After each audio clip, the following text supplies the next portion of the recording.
Hi, my name is Chris Melnick, and I'm a realtor in Halifax, Nova Scotia.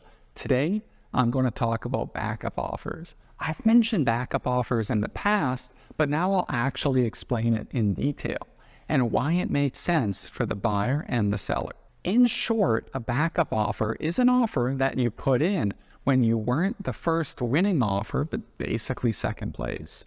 It's an offer that only comes into play once that first offer terminates, but there's a bit more to the story. First, here's how it would play out. Say you're the buyer and you're making an offer on a property. Let's say there's competition, so there's other people making offers, and you end up losing. Now, if you're still keen on that property, you can see if the seller is open to a backup offer. Sometimes they'll say no and that they have a lot of faith in that first offer, but oftentimes they're open to one. The pricing conditions have to make sense though. If the seller is confident that they could get a better offer if it comes back to market, they just don't have a reason to accept your backup offer at that price and those conditions. This backup offer would effectively say that in the event the first offer terminates, your offer would become the effective or in-play offer, and your conditional period would then start when the first accepted offer terminates. Notice the difference between accepted and in-play or effective. The seller accepts your backup offer if they agree to the terms to give you second place, but it's only in-play or effective once the first offer actually terminates. Here's the interesting part though. It's commonly accepted that even if your backup offer is accepted but not in play, you're still allowed to look at other properties, make offers, and even have them accepted. If you have an offer on another property that's been accepted, you tell the listing agent from the first property that your backup offer is off the table. In practice, the way it works seems kind of strange, but the accepted but not in play backup offer is really just giving you first dibs or almost the right of first refusal on a property in case it comes back to market.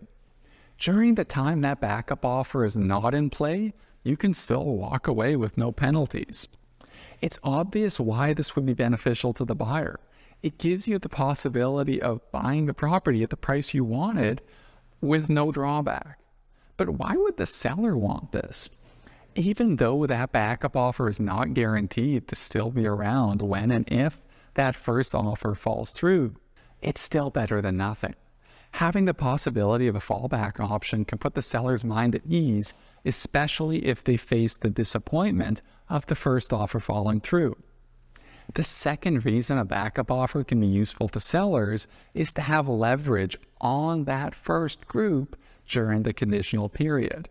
For example, some buyers try to use the conditional period as another round of negotiations and will want every single defect in the home fixed at inflated costs, even if the property was properly represented.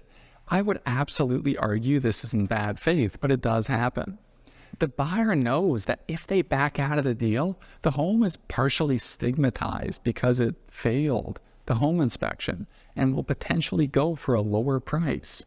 See my video on working with a realtor to sell your home. The buyer could think that they have the leverage and that you'll concede to their demands to avoid putting it back on the market. But if there's a backup offer in place, it shows that there's a very serious person who's willing to buy the home too. It must have also been at a decent price, otherwise the seller wouldn't have accepted it.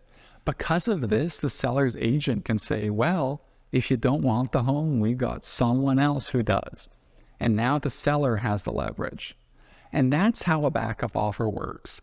As always, I hope you got some value out of this video. My contact information is in the description. Goodbye.